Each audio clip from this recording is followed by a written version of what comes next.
Reverend Styles. Oh, how nice to see you.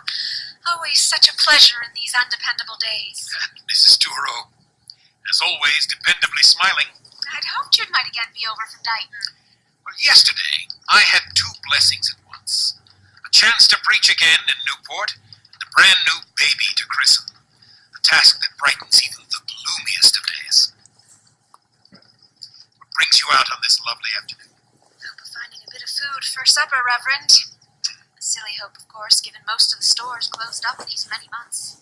So many of our townsmen fled. I suppose that your brother has urged you and your family to join him in Boston. He has indeed, repeatedly. I have. We all have. Such immense regard for your brother, for his willingness to pledge his life to the cause of liberty. No matter how this turns out, my dear, the name Moses Michael Hayes will forever be spoken with love by his countrymen. Sweet on the lips, as we like to say. Yes, indeed.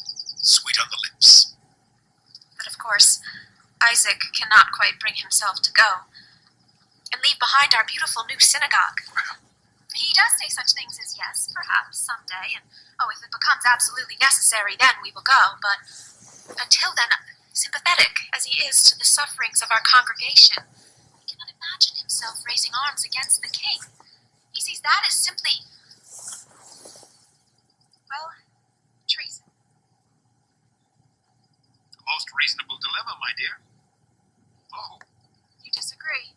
well, I fear that his choices may soon be limited. You think the Patriots will in fact act? That they will declare independence? I do not just think, my dear. I know. It is afoot.